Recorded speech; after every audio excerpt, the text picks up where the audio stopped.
Oh, just ask who your favorite Liberian artist that you listen to, your favorite Liberian songs. How you feel about the music so far? How Liberian far is it? music.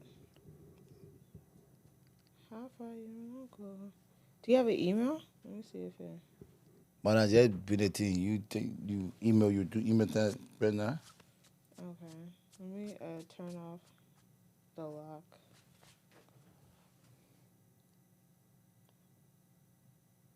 I can, Hmm? I can turn on the lock. So you turn it off. Bring the jet, bring it. I would just put my hand on it like this, so it don't move. Oh, okay. Yeah.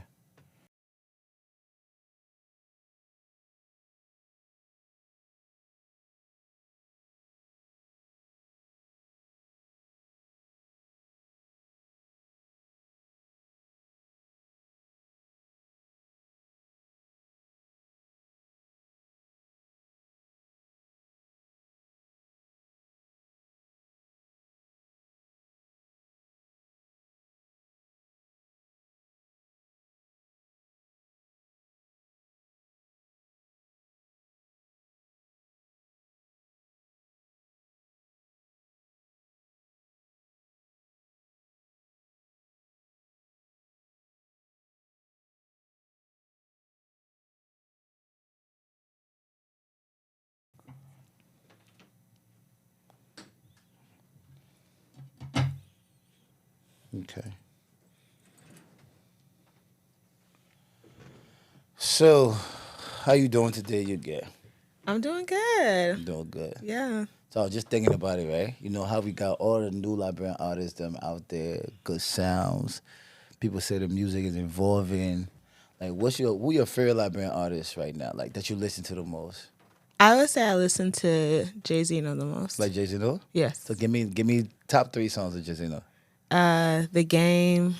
You like that song with the game? Yes. What about that song that you like?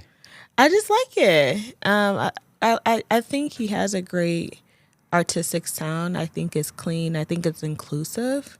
It talks about things that people can relate to. So I like our music. Our music is very diverse, but sometimes if it's only like cursing or things that it's hard to, like I pump in the gap, something like See that. It's that, really hard for you to vibe to all the time, maybe. right? So the funny thing about that, right, is these guys are making music based off like their reality, right? You know, our culture is very like sexualized, like you know what I'm saying? So it's like when you hear all this stuff, all this rude thing that men be on when it comes to that, yeah. So you the first person that ever came on this couch and said like you and not Bill about just in the music, which is crazy, yeah. But thank you for coming today. Today we are in the fries right now. We have a very, very special guest. This month is Women Month, right? So we're gonna celebrate y'all, right? But in the moment of me celebrating Women Month, we have a very special guest. I'll let her introduce herself to you. Liberian woman too. Hi. Hi, everyone. Hi, in the Fries audience. My name is Rolyn Clark. I am a family nurse practitioner and also one of the founders of Heritage and Hustle. Let's go, let's go. You heard it get Korea. You hear what the girl said she did. Yeah. But the girl, It's a big, we got a big dog on the couch right now, man. So we're gonna go into like talking about some stuff, right? Okay. And before we start, I want to say big up to you and all the amazing things that you have done as a woman on this earth. Oh, Because the thank people you. think I hate women. I don't know why. I mean, maybe it's the Instagram. I don't know why. I don't know. People think why. Why people? I say I love women, right? Uh-huh. But I love women so much that I want them to be held accountable for some of the things that they have done to society. And Okay. women are so powerful. And I feel like if a lot of women sit down and realize like where we're going in society and be able to say, okay, let me kind of just take back a little bit and kind of rearrange myself, I think things might go in a better space for us. That's why I'm always trying to hold us accountable and ask Okay. us real questions that'll make us sit down and think about it. So today we're gonna sit here, we're gonna talk about like some of the try and tribulation as a woman, survival mode, and how you're able to kind of become who you are today. some of the things you went through and things like that. So, where you want to start? You want to start with the high or the low? I mean, I guess let's start with the low, so the highs make sense. So we go to the low now, right? Yes. Let's talk about you, like Rolyn, right? Clark, right? So, who is Rolyn Clark? Oh, that's a good question. The way I describe myself is that I'm an ambitious young woman. I love learning new things, and I strive on finding ways to excel in life. But I'm also a mother. I'm a mother of a 9-year-old son, which I love very much. And outside of that, I love serving patients. So I'm a nurse practitioner. So motherhood and son. Oh, I like that. I like where you're going with this. Because I've been, these couple of weeks, I've been trying to figure something out, right? Okay. You know, there's a stigma in our community about Liberian men, they're not this. Liberian men can cheat, they can lie. They're not ambition. All these things about us, like all these things that. And I sat back and I was like, because you say you have a son, right? Yes. Yes. A lot of men was raised by Liberian women. Correct. So where's the problem coming from? That these men are turning out to not be good to women in relationships because a lot of women are complaining that these men are not being good men to them. But you guys are raising these men. So what are you guys? Where are you guys going wrong at? So, I mean, for me, I can't speak too much on Liberian men as a whole because I think everyone has a different upbringing. I would feel like it's unfair to look at our generation and compare to other generations when we are the first generation post stability. And so if you look at the structures in a lot of ways people were raised, whether their parents came first and then they were left back home, or whether, they had to live with someone else, I think that's a commonality that I see in our culture where people are not really raised in that nuclear home upbringing. So it's unfair because they're not really getting to see mother and father, how that interaction should be and how things should look like. I think when my parents came here to this country as well, they divorced early. Comparison to, I think, if they were in Liberia, there would be more of a social pressure. It would be looked down upon to kind of stay together a bit better. Yeah, to stay together versus divorce. So you're coming push it. So are we going to say that change the location may be the reason why the men are not becoming good men to the women they're dating because the parents wasn't together, the guy didn't get to see how it is to be a man? Because I'm looking at it like this, right? I feel like women take care of their kids. Mm-hmm. A woman can take care of her son, but she can't raise her son. Mm-hmm. You understand? So will you agree or disagree with me when it comes to that? I would say a woman can raise a boy, but it takes a lot of structure, and it takes a lot of discipline and being more linear. I think women were very emotional, and so sometimes that emotional piece in the upbringing, as young as my son is, if he has learned quickly, if you want something, you're nice to someone. So he'll be like, "Hey, Mom, how's your day? Did you have a good day today? Yeah, my birthday's coming up." So it's just like he already knows how to wrap people. So he's marrying you already because that's how women get things from men. Oh, is that right? So I see that's how he's Liberian, man. That's how, because I was nice to this girl the other day, right? I think at your event yesterday, I was nice to this girl, and she was like, "Oh, Liberian man, like." So, I see. See, I'm putting, because I was raised by my mother. Uh-huh. So I see. Because again, say Liberian man got sugar mouth. So I guess we mirror how you guys deal with men, and now we deal with women like that. So women don't like their friend woman because I realized that. So we are literally dealing with women how women would deal with women. That's a perspective. So, but I don't think it works. I think there's a problem. book. That's what I'm saying. It's a problem. It's a book, like, I think it's like think like a man, act like a woman. There's so many books of like women. Sorry, not that one. Women are from Venus, men are from Mars, and there's a separation in how men think, how men do things, and I really do believe that it's unfortunate in our community. It was unfortunate for me. It's not what I want, but I think if a young boy has the opportunity to grow up with his dad in the household, It might be better. It's a huge impact. So I'm gonna ask you a question, right?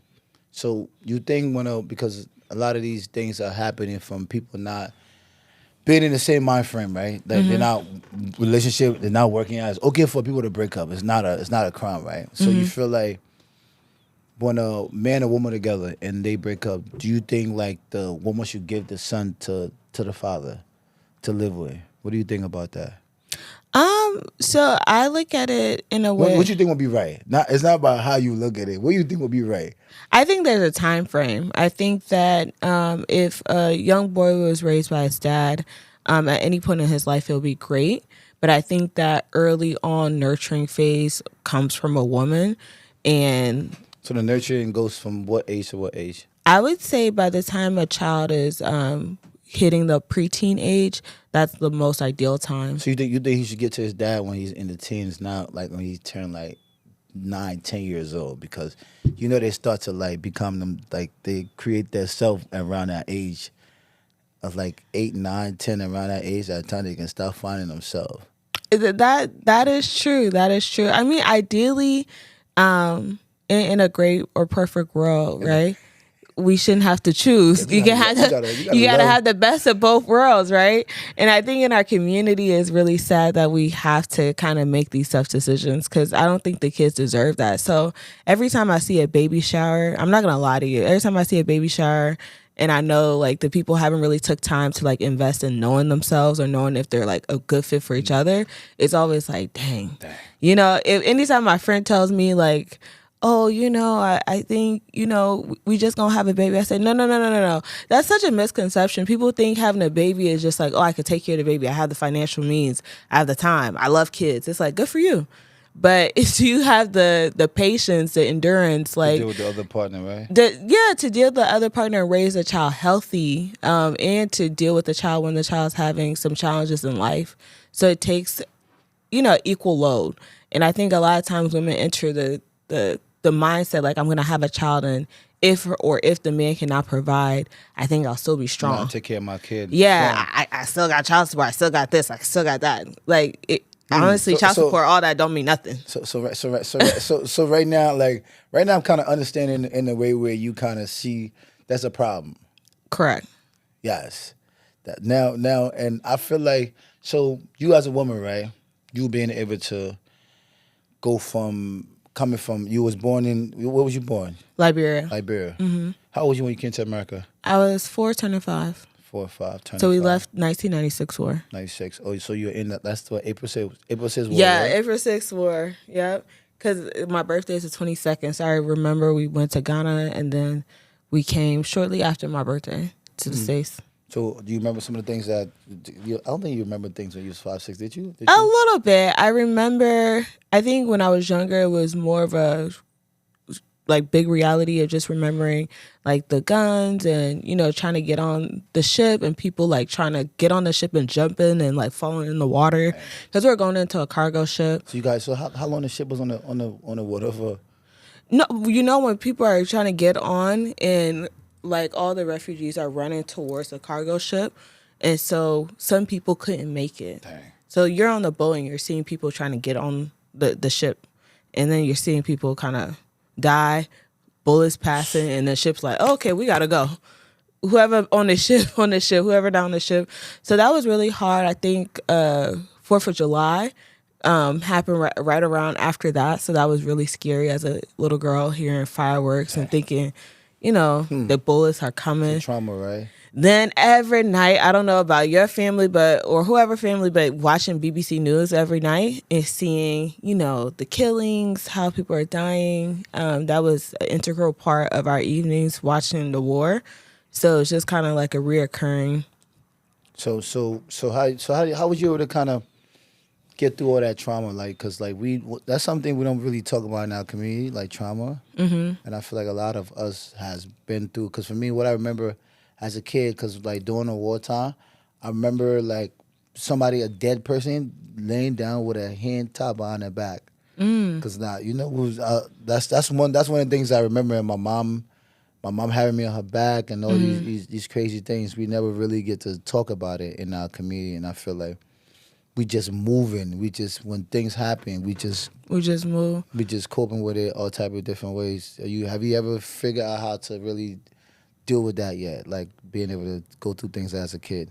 Yeah, I would say it would be unfair of me to really say that I had trauma compared to the people who actually stayed after the war. We were in Monrovia. Honestly, I never really saw too much of like a rebel. I can't remember like a rebel interaction. All I know was like they came. My parents were already ready to go. We had already had our things ready to go. My dad was already planning to go to school here, so we were fortunate enough to kind of have things set up. In terms of trauma, though, I'm talking to my family members, those who actually stayed in the war. What helped me kind of cope with that is really just hearing their success stories and how they managed. Like my aunt said, wartime, she never starved because she was a farmer. And so when I see things about agriculture and I, think about our food system and kind of how we moved away from that, it's like she farmed. So she was able to feed the rebels and then still make sure she was good for herself.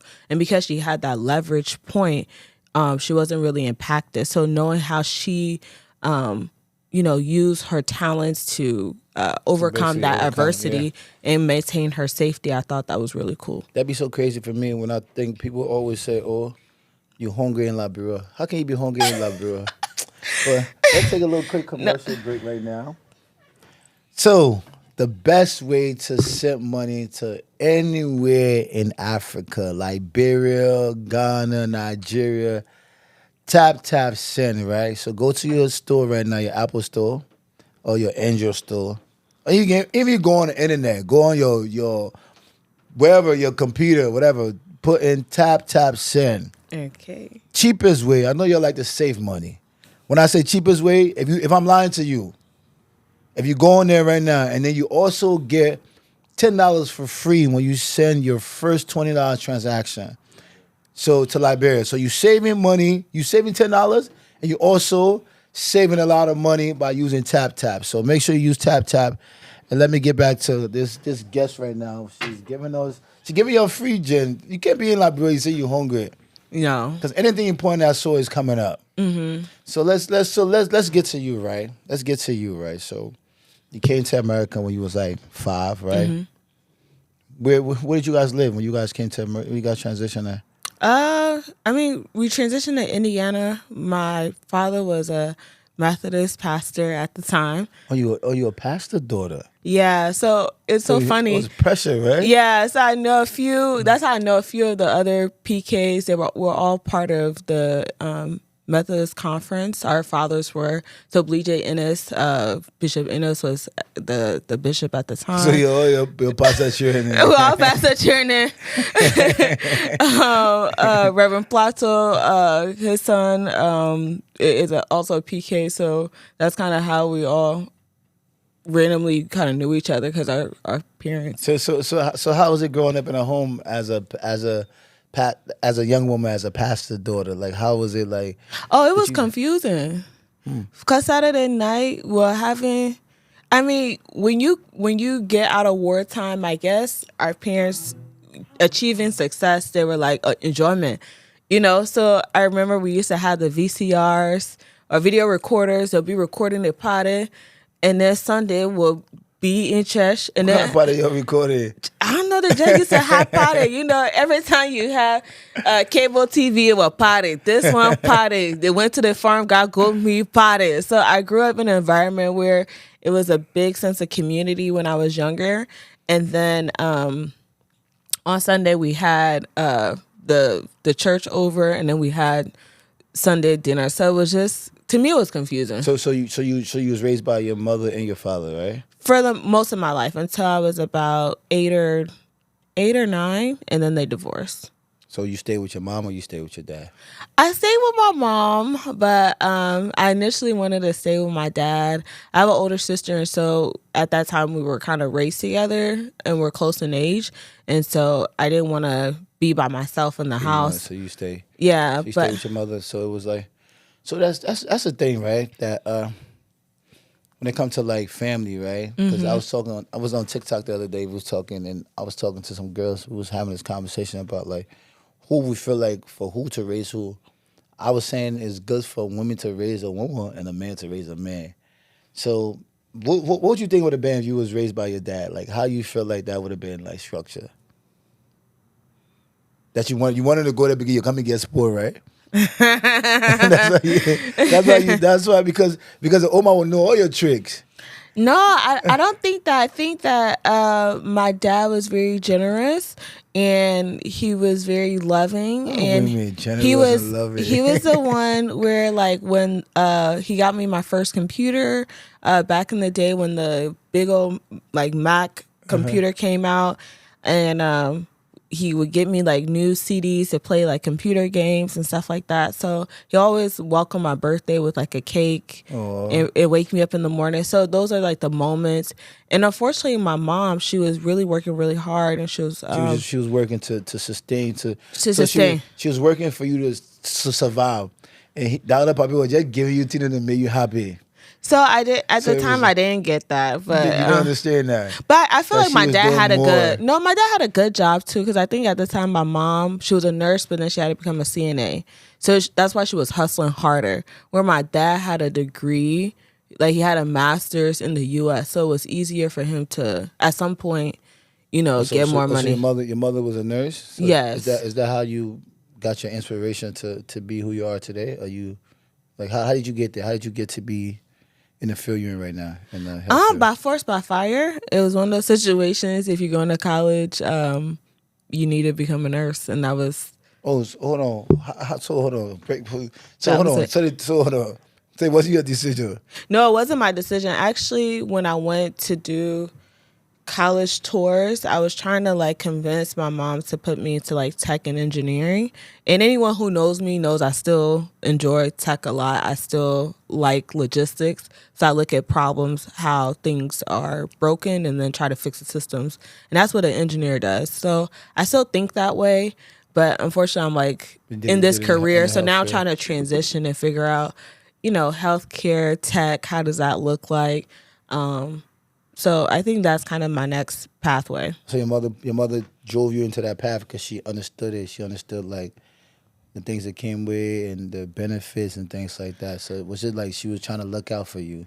Yeah, it was more of like, the tech industry, just like how now sales, all these different industries, sometimes like they have highs and then when they have lows, it's really bad. And healthcare is one of those industries that stays stable for the most part. Like people say, you can always find a job in healthcare. However, it doesn't take away from how backbreaking the work is. If you don't enjoy what you truly do, and not to say I don't enjoy being a nurse practitioner, I do. But if you don't enjoy your career, it's not as fulfilling.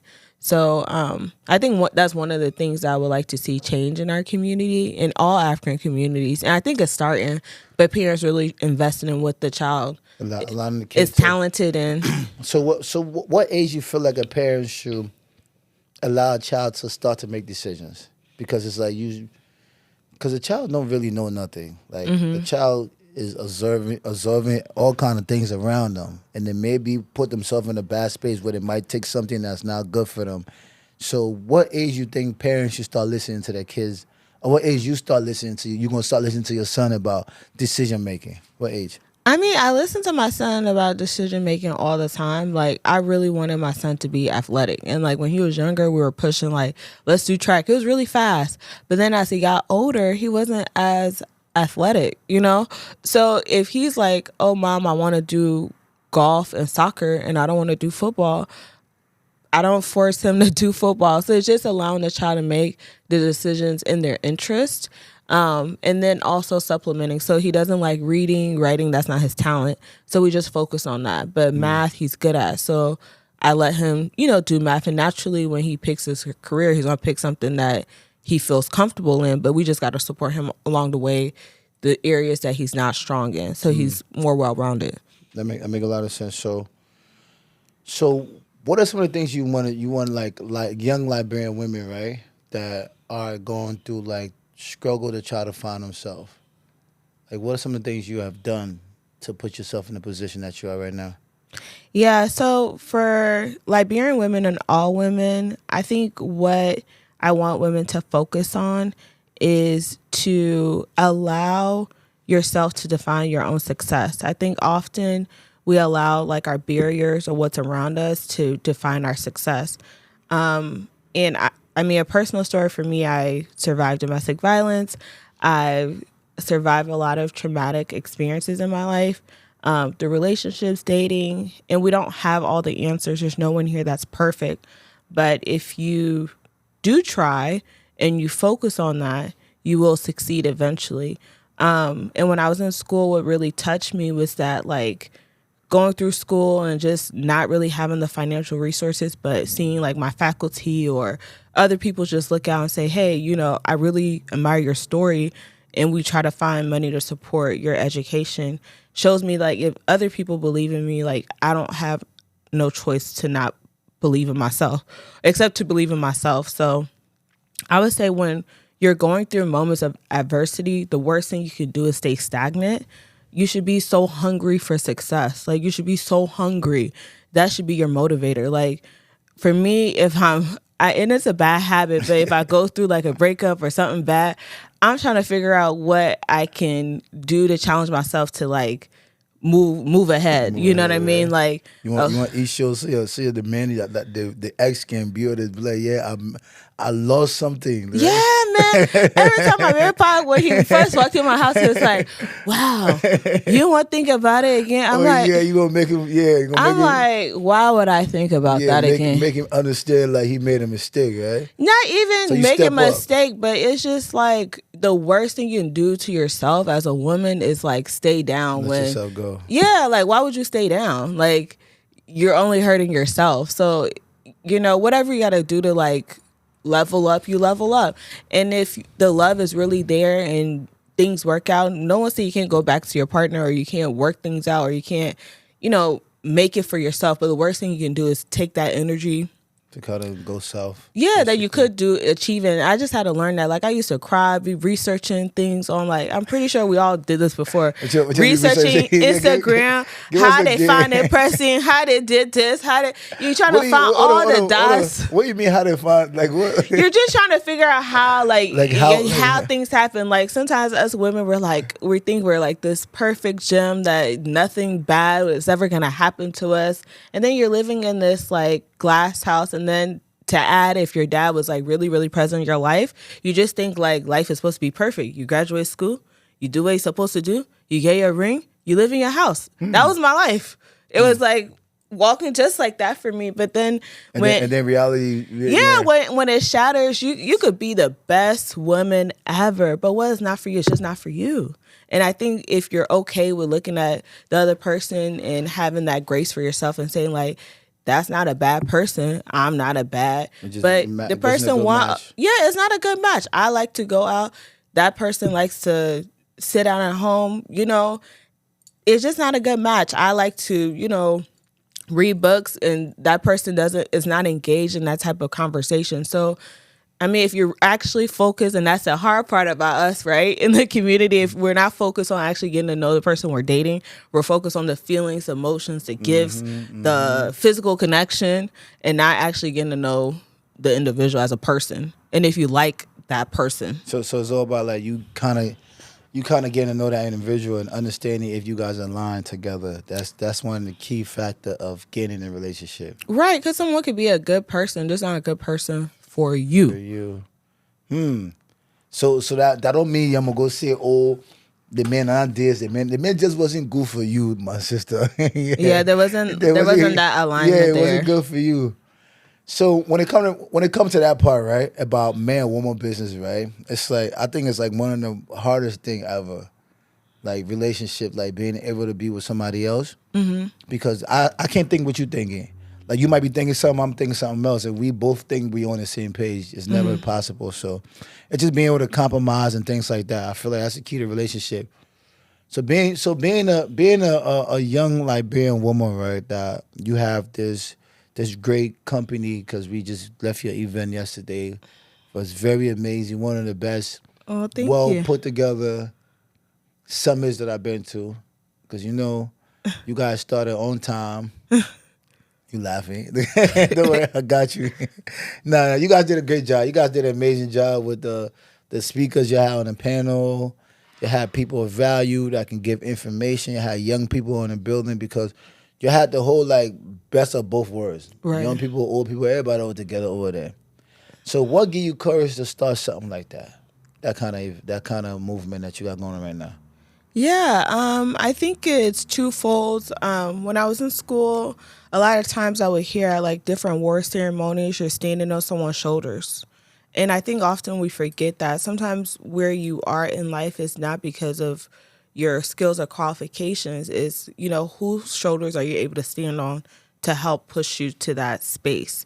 And so being a young professional, and at the time I was in Atlanta, if everyone is in Atlanta, you're probably around different cultures, just like any other city, right? And so it used to pain my heart when people say, oh, there's no serious Liberian people. All the people Liberian are not serious. I'm like, are you sure about that? So that used to really pain my heart. And then the other piece about it is that being in certain communities and people vouching for you and putting you on, like my first remote job as a nurse practitioner, I got someone that wasn't right for me situation. I had told him, like, we were chopping it up, and I was just like, hey, I really want to work from home. Like, I can't, be in the clinic and then take care of my son the best way that I can. And so he's like, oh, I know somebody, my friend wife works from home. And that's how I got my first work from home job. My first nursing job I actually got from my cousin. So most of the jobs opportunity I got is because someone put me on. And so I think a lot of times people are discouraged because they're like applying, but it's like how you are around other people, how you represent yourself on the internet, the things that you say, the things that you do, all can be very impactful because you don't know who's watching you. Like one time my friend was like writing a sad story on Instagram. I said, can you please stop doing that? Everybody doesn't need to know you sad. Everybody don't need to know this is going on with you. So just be mindful, like when it comes to social media and things like that, what you put out there, because you never know who could be looking to give you an opportunity or find alignment with you or things like that. So social media is not for everybody. Keep your private business to yourself. So basically you created this to figure out for other people to connect, to help one another, to move into spaces they want to move into. That's amazing because, like I said, you're doing a great job. You started in Atlanta, then you did DC, now you did Philly. Oh yeah, Philly was nice. Yeah. And one thing Philly about was nicest. Oh yeah. Yeah, Philly was the nicest. So Philly was better than Atlanta and DC. Well, I think we had more preparation and planning, but I think what people said was the perception of Philly. Before people really never. And I'm like, it's there because I grew up with these people. I know they're successful. It's there. But people were like, no, we don't see this in Philly. You know what I mean? And there has been attempts before. It just hasn't kind of fleshed out the way we wanted it to. I feel like with Philly, right, is like what you guys displayed yesterday was like you guys, because the people of success are around, right? Yes. But we have a culture set where people are uncomfortable by highlighting people that are successful and make them feel less of who they really are, instead of them actually working towards that space or connecting with somebody that's going in the path they want to go in. They'll be like, oh, what you not do? What you not do? It's like, bro, you seeing what I'm doing. You understand? So we have a culture built around that. So, Philly is overpopulated with Liberians. So it's like they don't put nobody on spaces where they feel like they think there's somebody. That's why a lot of these events really hasn't been successful. But you guys was able to create that, and I hope you guys keep going. And one thing I want to ask you about, you talk a lot about your son, right? And that's like when you're talking about him, something I like and just spark. Oh. I can spark. I can see you smiling. You can be so happy. So that's an amazing thing. So do you feel like a woman with a boy child raising the boy child. That's not a topic. We're not let it go. No, because I won't get to the bottom of this again. Because we have to. Maybe I didn't answer the first one, right? No, you did. You give me an answer, but it's like you give me answers, but it's like you're moving it around to just sit in a mutual space where it's like both woman and man can do this. But I want us to kind of get to a space where we realize that a lot of things happen in society because we don't stop it from the beginning, right? Mm-hmm. And then when it gets to the space and we start, oh, this happened, we're blaming the wrong people. Mm-hmm. We need to take accountability. And I feel like a lot of women got to be really careful how they raise boys because you're raising your son to go outside in the general population, and he has to perform. I would say that it's just so much more complex than what we're making it seem. In order for a woman to adequately raise a boy or child, she has to have the financial resources. If she does not have the financial resources and the time, which I shared that I was working, just even working a 9 to 5, right? And my son was acting up.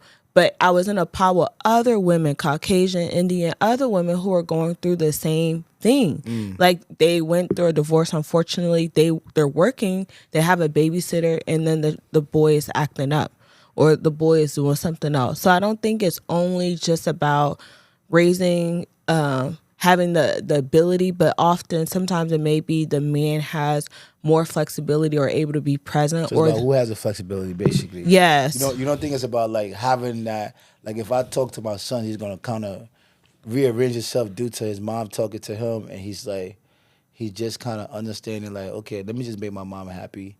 No, I mean, my dad is gonna, you understand?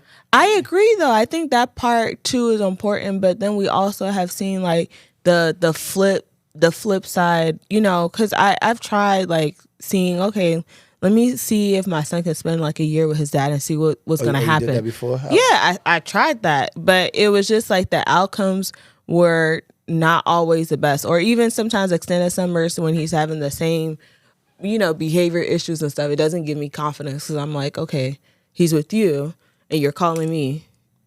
Oh, so he was calling. Yeah, during the summer, letting me know what he's doing. So it just sometimes But they'll go back to because was he raised by his mother too? He had a different childhood. So most of the time, like these things I'm talking about go all the way back because of me. My father was raised by his mother, so he has some behavior in him.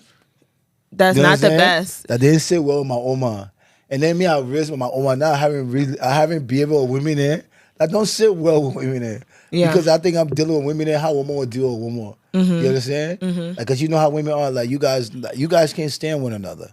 That's another thing I want to talk about too. Why is it you guys don't really like one another? When I say don't like, you guys don't really protect one another because when it comes to like, I feel like if women was really together, men would not be cheating like that the way men could cheat. Because women would communicate or like stand for each other and stuff. I feel like yeah, you guys will not. I feel like because if like you guys will, if you take a look at this, right? If we all together, right, that means it stops somebody from infiltrating us or doing certain things to us. Because I was watching this live, right? This Liberian girl that's in Liberia, this young girl that flew from here to go Liberia, she used to date this other kid. I think he was bisexual. He liked woman and man, right? So she broke up with that kid because she said the kid wasn't honest to her. So her new boyfriend, he liked woman and man too. And she came on interview on the podcast called Street Fries, right? And she said to the guy was like, "Oh, so you did another hairdresser again that like men, right?" And she said, "I don't care what you like, so long you honest with me."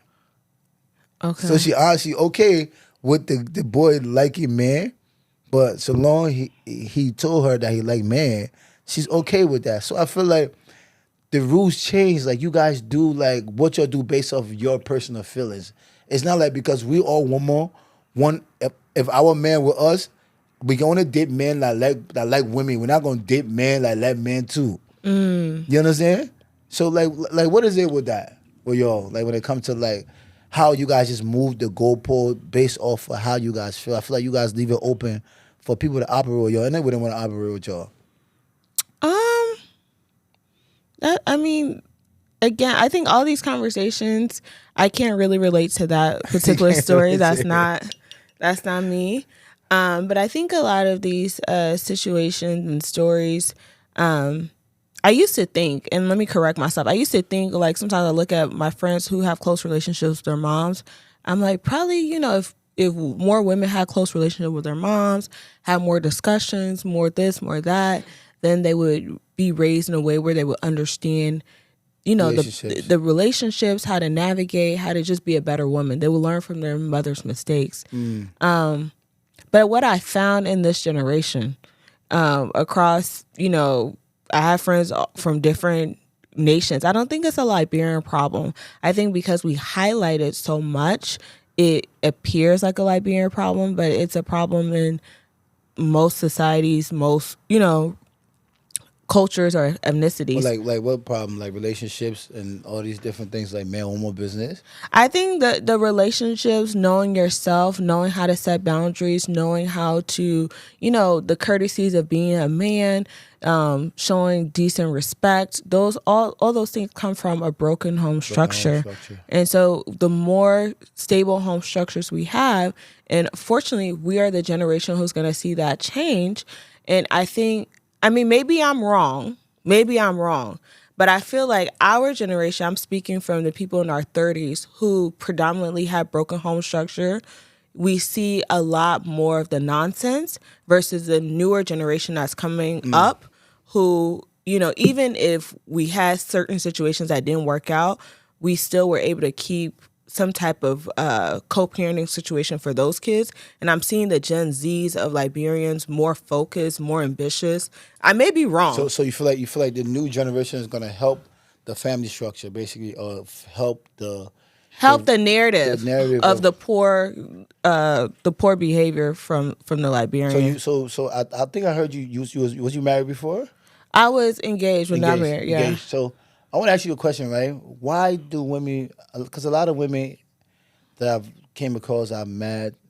People always make this joke with me, but when you get married and things like that, why do people feel like marriage is the end goal to a relationship? Like, why marriage is something so important to women? Like, why you guys? I think marriage is symbolic of a person, particularly a man, right, making a commitment to a woman in a tangible way. So, for instance, you can say like, oh, I got you. You know what I mean? Like, when you get your business, I got you, right? Also, the marriage can be the one that secure the deal. No. Think about it. If you're doing business with someone, they're like, okay, you're going to support my business? Like, yeah, I got you. I'm coming. That's what it sounds like in our ears versus someone actually coming and investing, patronizing, signing a contract and say, hey, I'm giving you $10,000 for you to see your business executed. And I'm investing in this, and I'm, that's a different type of commitment than someone saying like, yeah. When you study, I got you. So marriage basically is like it's like a security, basically, blanket. Not a security blanket, because a marriage, it's really not. A marriage can fail, right? Yeah. But there's things that people do taking to that marriage, right? They try to do some type of couples counseling or therapy. So they take ownership of working on themselves and the relationship issues, right? That's one of the big things that people do in marriages that people don't typically do in relationships. Okay. So that's the barrier that happens because your relationship is not going to move forward. But sometimes it's like, when you're dating, it's like, why am I going to go through counseling with someone who boyfriend? You know what I mean? So you guys don't even value companionship?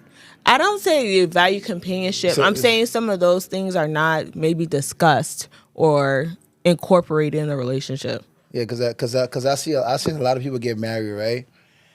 And they was in a good relationship, and then when they got married and they break up, I'm like, what happened? Like, was you guys about to get broke? Was you guys about to break up and then you're married because he did something wrong or she did something wrong, and then when you guys got married, you couldn't work through it because it's crazy. People spend $100,000+ on weddings. Mm-hmm. They loan money. They go loan money. They go have wedding, and then they. But see, that's a problem. So if you feel like you have to loan money to execute a wedding, then you're not really getting married to get married. You're getting married to show face. Yeah, so there's, but I feel like there's differences. Like you can say there's some honest people who actually like took the time. And you're like, oh yeah, I've seen them develop, go through trials and figure out how to have a better outcome. Versus you can see people where you're like, every day they were complaining about the relationship, and then you're like, why did you get married? Boom, they got married. But I see that in like African American homes too. I mean, I see that in a lot of different cultures. So again, I would say we don't want to focus on like the negative in our community because it makes it seem like such a commonality.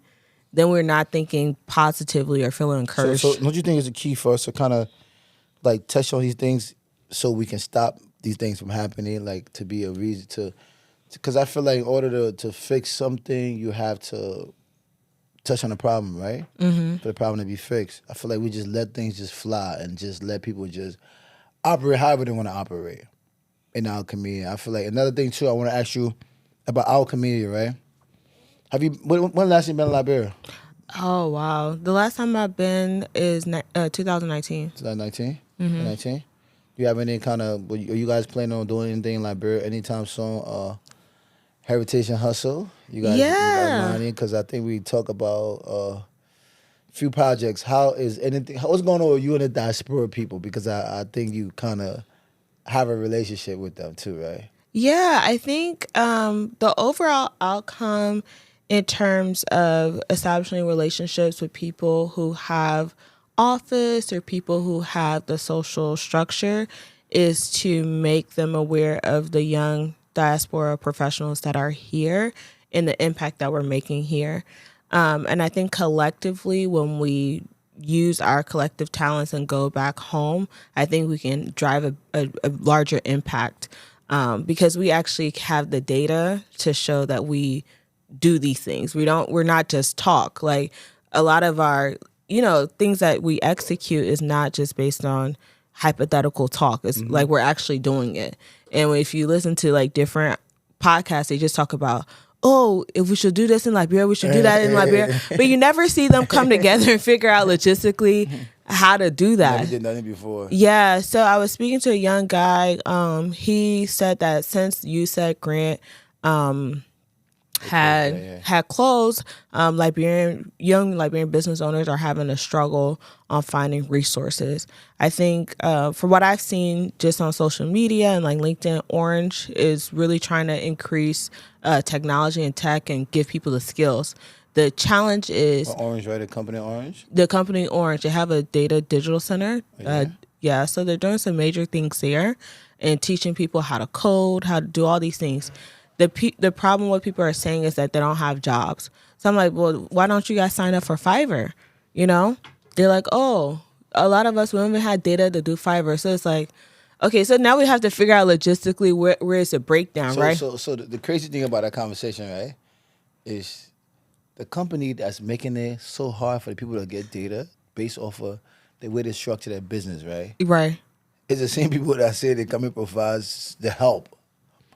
You know what I'm saying? It's crazy, like, because I spend more money in Liberia on data than I spend in America on, like, if I go to Liberia for a whole month, I'm literally, my bill might be like, I might spend like 100 and change, right? Wow. And that same phone I get in America, I might spend like $70, $80 on my bill that month.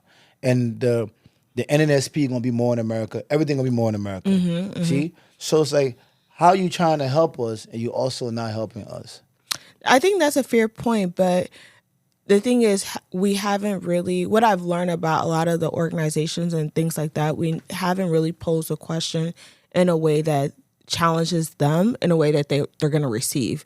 Like before this recent change in like social media and how we share information, a lot of times when the U.S. government shares deals with like governments, we don't know nothing about it. We're like, oh yeah, the U.S. give their country $1 billion and we're all excited about it. Social media is saying, yeah, the U.S. give $1 billion so they can use all the African health data. They can do all the different disease testing. So then we're wondering why when things like Ebola comes around and we have total disarray, where that came from. Well, it came from the money what they had to give us.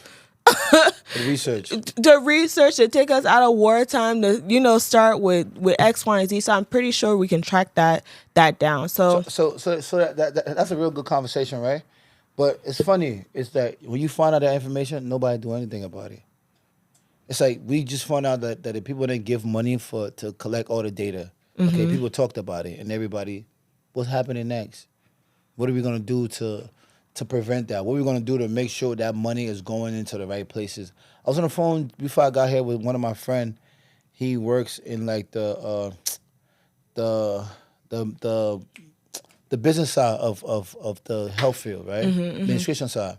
And he was telling me about this new project that he coming to do in Liberia. He wants to do in Liberia that has to do with a database because we don't have that. Liberia, they're still writing on paper. Wow. Everything when you go to court, everything on paper. Right now, like There's no data centers. no data system, right? So he was talking to me about that. And I thought about it. I was like, yeah, that'd be a dope idea. So I feel like we need to collab. We that here, we need to come together and collab and put like plans together. Like for example, what he want to do. Imagine somebody want to build a clinic. Somebody that want to do this. They all come together and create just that one model, right? Work that one model. Create another one. Work it. I feel like once we go Liberia, we create our own system. The people will have no choice but to get with us because imagine a company like Orange. Look at their plan. What they want to do? They say they want help you. But where you get an internet phone? Because the internet costs so much money. Because soon you put that $5 scratch card on your phone, $5 will be for one day. Yeah. I mean, I think a starting place is to start to have the conversations and network. And that's why I think networking is important. And whenever we come to a space, like when we go here, to Tussle goes to Liberia, the whole part is to do an assessment. So you want to come to someone like, hey, I love what you guys are doing. Tell me more about that. And then you speak to them in the language that they understand. But unfortunately, and maybe I could be wrong, I think sometimes no one is challenging companies in the language that they understand.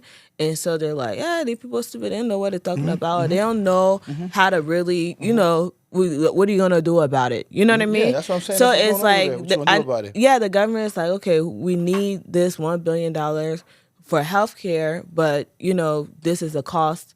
What are we going to do about it? There's no one coming up with a solution that would give them an alternative. That could be us. So speaking about that, right? Somebody just posted, I think it was like 2 days ago, saying, they said in the past 3 years, the Joseph Boca government have given the youth and sports ministry up to $3.9 million for them to help the infrastructure for the youth and the sports. Like, we are not holding people accountable, right? Because by me going to Liberia, I haven't seen nothing I haven't seen no projects that only thing, the biggest thing in Ghana, Liberia, that counted me. And the counted me makes money. So what is it that they're investing this money in? Like, where is this money going? Because I think they just hired some new girl I don't know her name. All the artists' name was shouting her out. Yeah. And it's like, you're playing in our faces with our people. And I feel like we need to come together and put an accountability team together from on this end. Because if all of us come together collectively, right? Because I think they have a team in Liberia of people but it's just on the politics side, right? With the politician agendas, right? So, and I feel like these people can be bought in Liberia. Because if I have a program like Liberia and mana coming in, some kind of politician call me and say, I got some kind of 10 grand for you, you'll shut that thing down. We'll shut that operation down because man got to eat. But I feel like if we come together here, they can't buy us. Because we're not hungry. I think that's true, but I also think there's another way to look at it. With the whole social construct of how Liberia is set up, is one of those things where you have to shake someone's hand, get their buy-in to gain the visibility, and then execute in a way that provides validity and shows exactly what you're doing. So, for instance, if we say, hey, we're gonna maybe do an investment group, right? How does that investment group look like? So if we execute that here, and I think last night was just a small smidget of what we can do, is giving people a platform to pitch their investment ideas, right? Now I can take that data and say, hey, Morgan Stanley, hey, this other major bank, right? We have the talent here. These are our metrics. These are some of the young businesses are coming up, and we would love your support. And then when people see us execute a business competition or pitch competition in Liberia, it will speak volumes to what you're doing with that resource. Or if we say, hey, we're going to take our energy and our talents to host, a really nice professional, game, and it's going to be engaging, and we're going to find a different way. I mean, that's your area. So we're not going to say. So you want to use the peaceful route? Not that I want war right now. no. I would say that it takes more energy to challenge someone than to just take the resources and do it yourself. Like I maybe I'm hopeful, but I have high confidence if we start doing or executing projects in a really great way with class, with standard, with excellence. The global standard way. Global standard, right? Then we'll have the global eyes and global attention. To come help us. Makes sense. So then when USAID has money, they're not going to go to someone who they saw, like, hopefully they'll go to someone that they felt like execute or knows how to execute well. But that make a lot of sense. But I think I own the people, and then you get...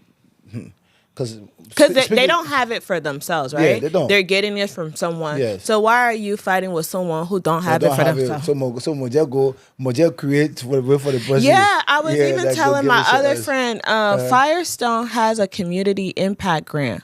Firestone is, I think they rebranded as Bridgestone, right? Mm-hmm. Firestone has a grant to give money to nonprofits here in the U.S. They made money from our country's back. Why have we not asked for a grant applied or tapped into these markets? Nah, I think the way it's set up in that country, you got to take a look at something. A lot of politicians has their own nonprofit, right? So when the money come in, the people will share the money you get. Right. So that's where organizations like us, Heritage and Hustle, come in play. Like when we have these opportunities, is to go after these grants and then come up with a collective strategy. So I feel like we gotta. So you saying like our operation should be ran here and just kind of because there are grants given in Liberia itself, right? Yes, and then what I'm finding, if we structure ourselves here, right? Because one of the things that is hard for people to see is people see Liberians here not collective, not connected, and then go to Liberia and do something. It's just like, is this like, okay, you're giving us bag of rice. We didn't ask for rice. We asked for $10,000 to start our business so we can give 10 people jobs so they can buy rice for themselves. I think that's what some of the Liberian people are asking for, and I think we're bypassing, those needs, right? You think in Liberia they rather us create ways for them to make money instead of them. They want to create ways to make money so that they know the systems, they know the resources, right?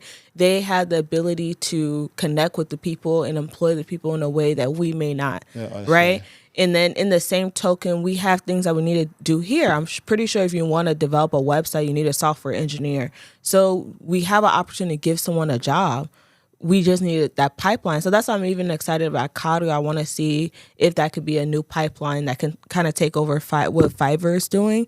And if you need, let's say you need an assistant. I think we talked about this. You may need, executive assistant. Virtual assistant to help you with your life. Take all your meetings, do all these things. And you have someone doing that in Liberia, taking that, working, when you're sleeping. That is a big move. So now that gives someone a job versus you sending them. I think I heard about. I think they charge it's like $50 a month for what Orange has. But Elon Musk went in there. What Starlink.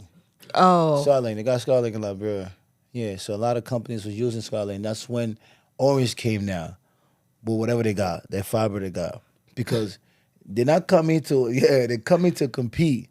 Right. You understand? With Starlink. So it's like a company like Orange, if you really do the calculation with the kind of money they're making in that space, and it's ridiculous. And they don't have no competition. Why? Because it's just two cell phone companies. And a lot of people have told me they went in that space trying to create it, and it was they was kicked out of there. A lot of companies, a lot of Liberians said they went there, they had the investment to do it. So you're right. We need to collectively work here, put ourselves together, go there, and also have a team of people that's willing to live on ground. We can exchange. Like some people go do 6 months, Some people come home, like, you know how the people, yeah, I feel like if we work that country like that and we just forget about what they got going over there, I feel like the success rate was going to be so high because Yeah. people are open for that. I think it just needs to start with a conversation. I've been meeting with different young entrepreneurs that are Liberians in our same age group that created marketing firms for themselves, that have created security firms for themselves. So I really want us to have that dialogue. We hope it could be something virtual and have that dialogue remotely on Zoom and really get heads together so we can hear from people who On that side. who've been through it, who went from ground zero to having a profitable business and then sharing with us kind of their experiences and then where they need support. And then that way we can pull in our resources. And it may not be financial. It may be like, hey, I know someone in marketing, or I know someone here, or I know this other, business. And then we can start to collaborate a little bit more. So once we start to collaborate with each other overseas, and I see it could be done more on a business model, right? You have people who can do marketing. I need someone to execute marketing, handle my marketing. It's that simple. Yeah, that make a lot. You said something earlier today too, where it make a lot of sense about like a lot of people talking about things they can do, but they never did nothing before. That's all the business story. A lot of the business story in Liberia were people that wanted to drop businesses in Liberia that never dropped businesses in the US. Yeah. there. So they don't even understand nothing. So they can just say, "Oh, I go Liberia, I lost $500,000, bro." Like you even get $500,000 here. Right. Yeah. So let me get back to the commercial record. We'll get back to you. Tap send, right? The best way, the most reliable way, the fastest way, and the cheapest way to send money in Liberia, West Africa. You can also send it in Ghana, Nigeria, and the list go on. All you have to do right now is go to your phone store right now, right? Apple, Android, type in tap, and then for every user, your first time using it, you'll get $10 free. All you gotta use is fries, just fries 10, right? Capital letter fries 10, and you will get free $10 to send money in Liberia. So tap is the way to send money more for. So let me get back to Miss Clark, right? Oh yeah. So Miss Clark, enough about Liberia and all this thing. No, I think. But hold on, we not you. No, we need to address Liberian healthcare real quick. Okay, let's go. Real quick. Let's go to the healthcare, right? Healthcare. Let me say this: when you said no one in Liberia should be hungry, right? I also think that there are herbalistic treatments that we should be exploring. Nobody should be sick either. I just say no one should be sick. Granted, those hospitals need basic equipment. I'm not going to take that away. But it pains my heart, right, when people say, oh, the healthcare system is so horrible in Liberia. It's so horrible. It pains my heart because I'm like, here as a medical professional, the healthcare system sucks here. It's so crazy. It sucks here. So all the technology, all the X-ray we have. More people in our community are dying from cancer than back home. So it's crazy. I was talking to my friend on the phone coming here. This is what he said to me. He said, Liberia model America, everything, right? Mm-hmm. But the American health system wasn't built for our skin color. It was not. It wasn't built for us. It was built for the white people, right? Right. So when he said that shit, it blew my mind because he was right.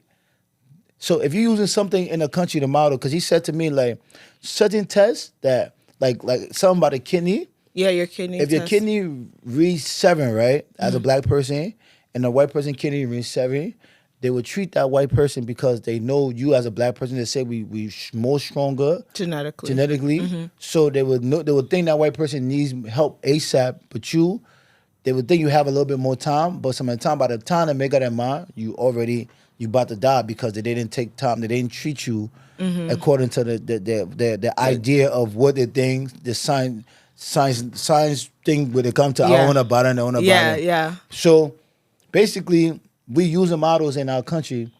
We going away from the soil, going away from the natural, all the great things we have, and we want to go to the American people team, the white people team that's not created for us to be in a good standing. You know why people don't want us to be living longer than them, be stronger than them, be more than them? You think that's what they want? Yeah. I mean, I don't. as a medical professional, I think that there are treatments that are helpful. But I think that when we look at what causes the disease in the first place, like this country is not sustained for health, it's actually sustained for disease. And so In America, right? yeah, America, something as simple as like one story, I had a patient who had really, really high blood pressure, but she was homeless and eating out of canned foods, right? So if you think about our culture, we're not eating natural foods. A lot of the seasonings, I mean, I'm guilty myself, right?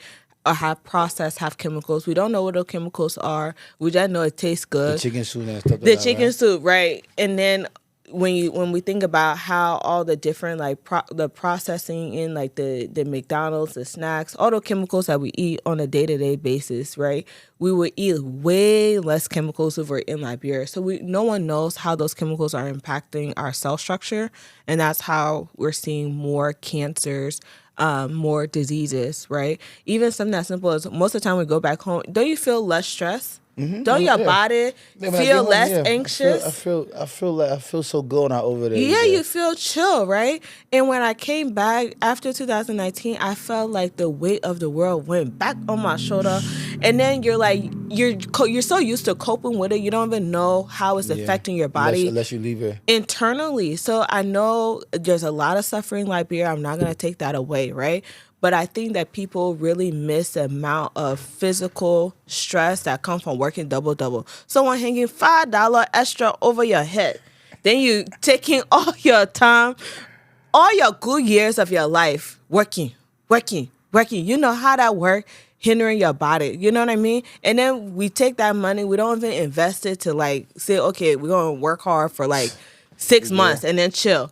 Even now, if I work a job 3 days a week, I'm like, I working hard. Making her. I working hard, because it's just like you have to understand when your body doesn't feel regulated, when you feel stressed, when you feel anxiety, Life the just next day you everything gotta just- go to work, you just like stressed out. Like those things are impacting your body. That's how we end up with heart disease. That's how we end up with, metabolic syndrome and all these things that impact us. Because And of stress. Stress plays a major role in you living long. stress, the type of foods that we have access to, they're not fresh. It's not healthy. It's all genetically you don't really modified. take time to really like prepare your food because you're always on a go. But how can you? But simple bread, you can't even get fresh bread in America like easily. That's not processed. But something like bread, vegetable, you don't have to worry about pesticides in Liberia being on your food. You don't. You don't have to worry about chemical on your food. So every day we have to worry about chemical. I mean, how much chemical will we consume? body. Yeah, in our body. So that's why we're seeing a high rate of cancers. And I would say it would be a challenge for us to really look and see what are the herbal treatments that we're using for our major conditions like malaria, things that have been long standing in that area, and then figure out ways to treat it. Now, there are other things that are American made, like the cancers, some of the viral diseases that are sexually transmitted, and also I feel like some of those things are laboratory made. A lot of people are dying from cancers in Liberia too. Yeah, It's crazy. yeah. I heard a few people die from cancers in Liberia. It's like I don't know because I feel like we literally getting away from the soil, which you definitely right. I think we need to have more chemists go in Liberia and test some things. Try to figure how to like modernize the drugs. Like try to figure how to make it look like the modernized kind of drugs. Maybe it would help.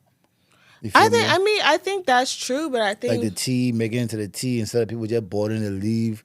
right. The leaf into tea, like stuff like that. Right. I feel like it could work, but yeah, you definitely right about that. We literally have everything in our country, and like We have a lot. we love going back home because it gives us that release. But you going somewhere where everybody want to leave their place. You get you go to Liberia and you tell anybody in Liberia, you get it, And they don't even know what they're coming to. They're They're like, oh, you got me, ma. I'm like, y'all not even the small 6-hour day work y'all doing, y'all tired. Can you imagine when you go work 16 hours in America, what I look like? And then at the same time, you forget someone costing you on top of that. I'm pretty sure a lot of people who work, in caregiving, they experience that where people cussing them, you feel demoralized, they'll go crazy, less than yourself. Imagine the people that are working in Liberia, they're working to the play with Oma that can cost the nursing Oma that can cost you. They can try to spit on you. Right. Few Liberians that work in these like group homes, they've been fired because They don't know how to cope with that. the money now slap the client and all kind of thing because Yeah. our culture isn't built for like Lack of respect. yeah, like we're not built for that stuff. What somebody just be costing you for money, been And even in the corporate environment, those of us who have like worked in those environments too, it's the same. It's just positioned different. You know what I mean? I remember one time I had a manager say, "Oh, you didn't have a conversation with me." I said, my aunt died. And then you were asking HR if my aunt really died. So I'm just kind of like, when you work in those environments, you have to maneuver in a way where it's based on policies. You have to be very calculated with people. All that stuff weighs on your body and your health. It's a system, though. I think that's a system that that's what's working for the people in America. That's what creates America. Creates some kind of, because if you go to Liberia, the security guard sleeping. Like, you supposed to be watching our house. Oh, yeah, bro. that was sad. You supposed to protect us and you sleeping? Like, That what's the idea behind that? And you go tell somebody, I say, oh, I've been working. Oh, did the man tired? What you doing here? You tired? Why you here? Why are you here? Why you here? Right. Like, so there's some things from America we can take, right? That can help them play, but something we can just leave it. But here's my thing, right? And I may be wrong. I feel like when it comes to, there's ways to modern Africa and modern Liberia and stay true to who we are. And the more we try to replicate someone else's system, and then themselves are not having the best health outcomes or the best life outcomes, they're having suicide, they release crack. A lot of people get on crack. They release opioids. All the people get on opioids. The young children are dying from opioids. So we have to look at, like, not everything in America is good. What are the things in Liberia we need to fix? Is it respect? Is it showing up for work, having a sense of oneself and having pride in your work? And does that come from not being having pride in who you are? And why you don't have pride in who you are and where you came from? Why? Yeah, you have to change that narrative and figure out why people are not having pride. Because if you respect yourself, when you go to a job, you're not. I respect you that too. You'll go to a job. Like you want to actually do your job. But if you have no respect for yourself, then you just kind of. So it's kind of tough in Liberia. I can't wait till you go back this. We're going back this year, right? Hopefully. That shit was hopefully too this year. Let that be one of them baby people there. Oh yeah, right. I got you. It coming. Nah. But I feel like you're more in the right direction when it comes to trying to figure out how to connect the dots to help your people. Me, you have had a lot of calls before about like how I can have a software approach to my people. But me right now, you got like, I'm out of space for like I want you to go back home. When you go home, maybe you might start to see things from my lens, right? No, I think I hear your lens, and what we always talk about is that how to approaching things with rigor, right? How does that move a mark? You know what I mean? And I think maybe that comes from my whole traumatic experience with relationships, where it's just like, if you're here, like if I spent most of my time fighting with someone, crying why he didn't do that one for me, where would I be? Where would you be? I would still be stressed, right? Mm-hmm. But if I took that same energy and put it into start doing this and just executing, like you talked about, one of the projects I really love, you talked about when you're in Liberia is having a beach club, right? Mm-hmm. Why are we not having a website? Why, so we can see the plan layout, and then having a Zoom meeting who's interested in investing and rolling that out. Like let's make it that. It come down to you kind of understanding like how the economy. So I have people in Liberia right now, right? Mm-hmm. They telling me every club we went to that was lit, nobody in those clubs. That showed me to tell me, yo, dang, we in trouble. We don't have an economy to sustain a beach club, sustain entertainment when the diaspora leaves. Right, but we don't have an economy that sustain entertainment. We don't also have a infrastructure to sustain tourism. But it has to be a pipeline, right? So when we look at some of our facilities, right, that are in Liberia, does it look picture worthy? If it does not look picture worthy, nobody wants to go there. No one wants to go there. Because everybody want to take picture now with a new picture word. if you don't have a good story to tell, it doesn't make sense. You can literally, one of the things we do when you're in Mexico, you can go to the what's it called? Those mountains, those Aztec structures and pyramids. There's nothing there. It's just an old land site, but they made a tourism economy around that, right?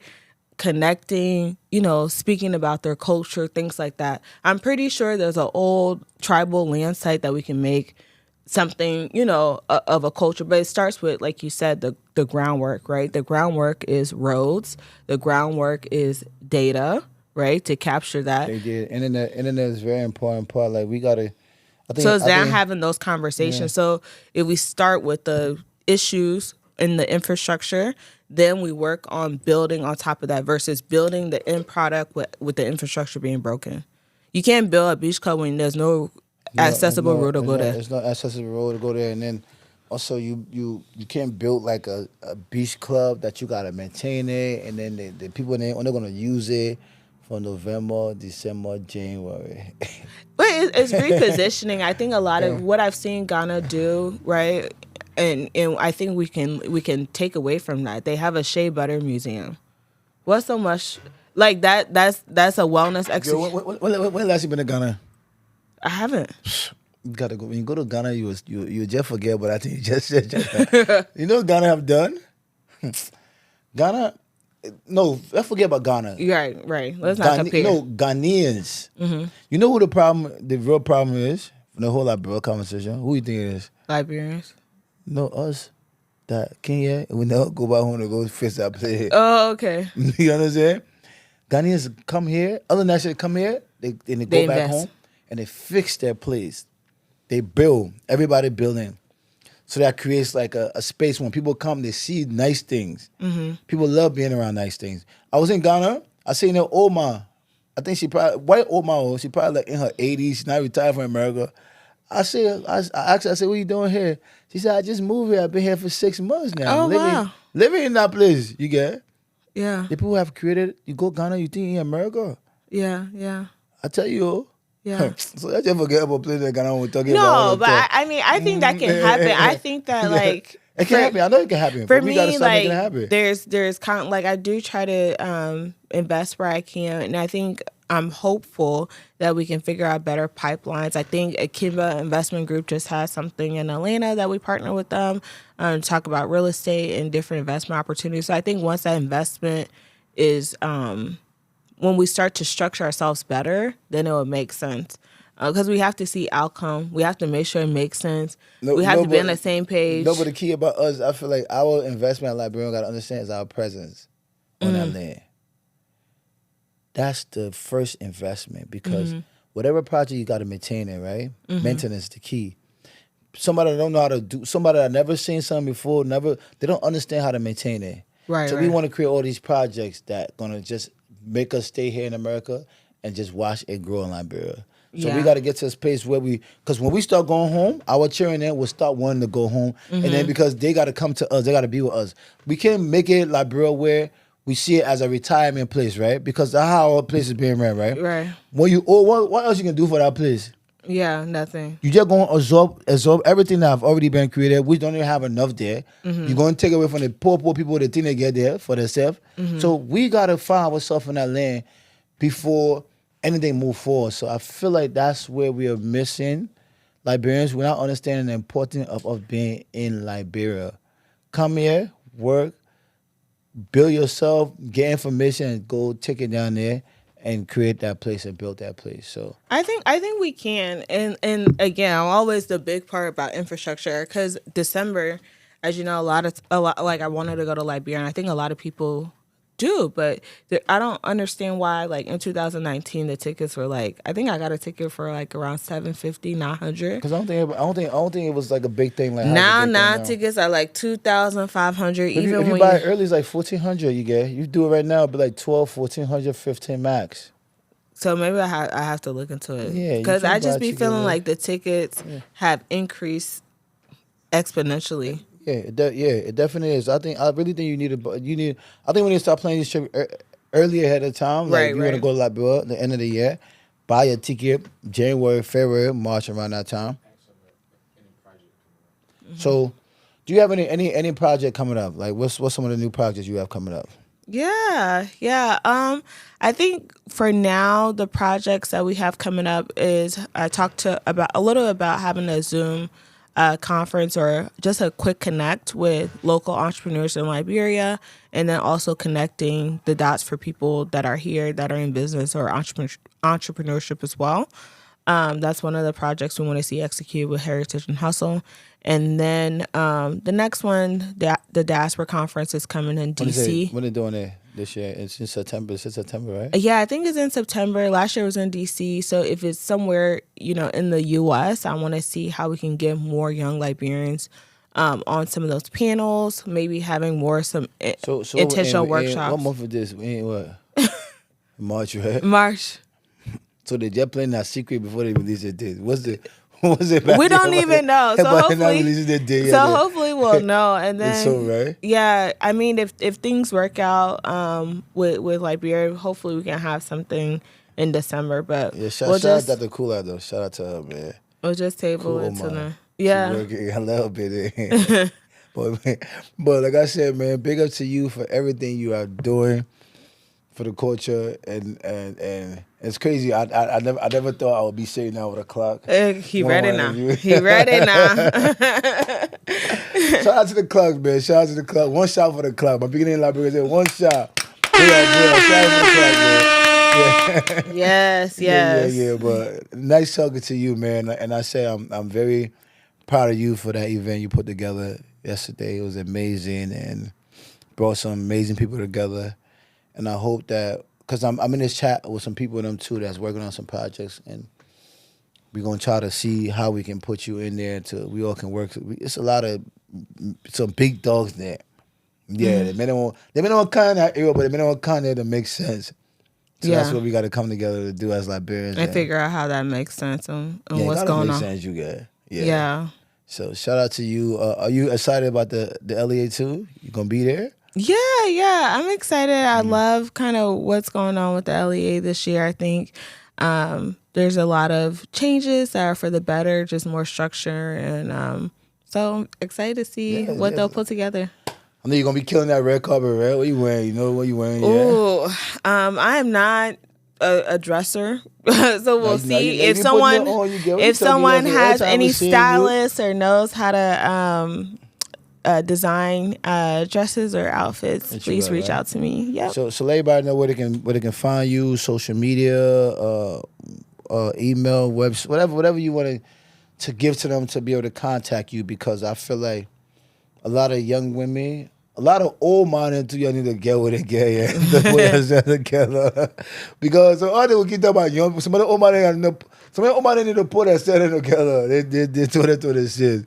No, I think it's coming. It's coming. We just this generation, we just coming out of wartime. So I don't want to hear that war story. Yeah, anymore. Man. Yeah, we're revamping. I think Heritage and Hustle. I think what we're seeing in media is changing how we look at our community, and I'm very confident. I believe that what God will do is that when we start to see more positive images, people will jump on board, because it's not going to be cool anymore to look trashy. It's not going to be cool anymore to just be out somewhere and you're not making business moves. It's not going to be cool anymore. I think one of my friends, it was so funny, she posted on Snapchat, she said, "Oh, I'm not going to a club no more unless I'm getting paid." I said, now you understand. You can't be in the club every weekend. You're not getting paid. No, not everybody can get paid for the club. All I'm saying is it has to be a mindset change. You have to understand. You can meet somebody.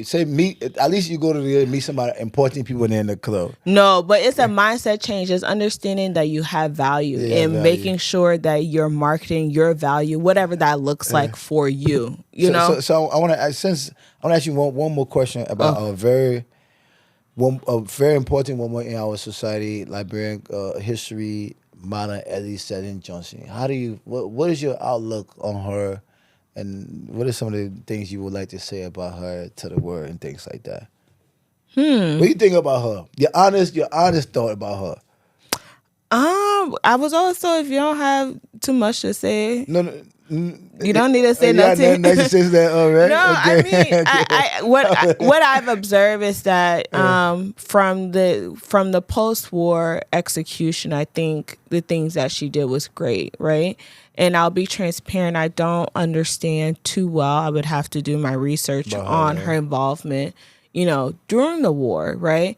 It breaks my heart how we have a lot of these revolutions, right? And now we're seeing it even, overseas in other countries, how we're having these, American-backed revolutions or changing of regimes, and then the outcome is not improved. So I think for that's one of the things where it's kind of disappointing, because who knows what Liberia could be today if it did not have that whole 20-year of like civil unrest, right? And so was she right? Probably in her mind she was right about her involvement. You don't want public flog matter, say No, I don't have no negative comment, because I don't know all her research. I would say is that we have to as Liberians, take ownership of how we want our country. So who are some of the powerful Liberian women that you want to give a shout out to today? Oh, wow. That impacted you any type of way? I would say Lima, I'm pronouncing her name wrong, Lima Gobli. She wrote a book, and she also kind of won a Nobel Peace Prize. I really like the work that she did in Liberia, someone that I definitely look up to. So, yeah. Just her? Yeah. Oh, Jesus. Yeah, I think hold on, let me say this. Yeah, there's a lot of you ain't got some. You got more than that.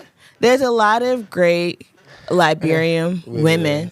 What I would love to see is, I want the connection between the older established Liberian women to really make an investment in the younger generation and make a tangible investment where we can really see those outcomes. So I'm all for that. But yeah, contact me at you can add us on Instagram, Heritage and Hustle.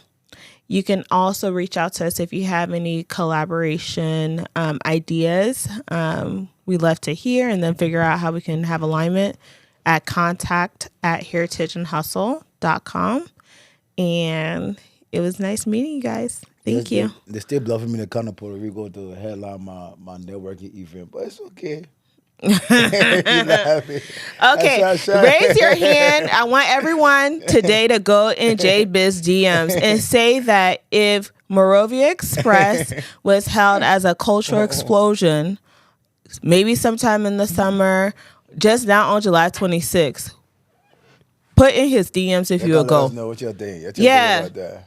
If you'll go, because I mean, I've been barking up that tree and just saying, like, we change the month, and allow all the states to have their July 26th.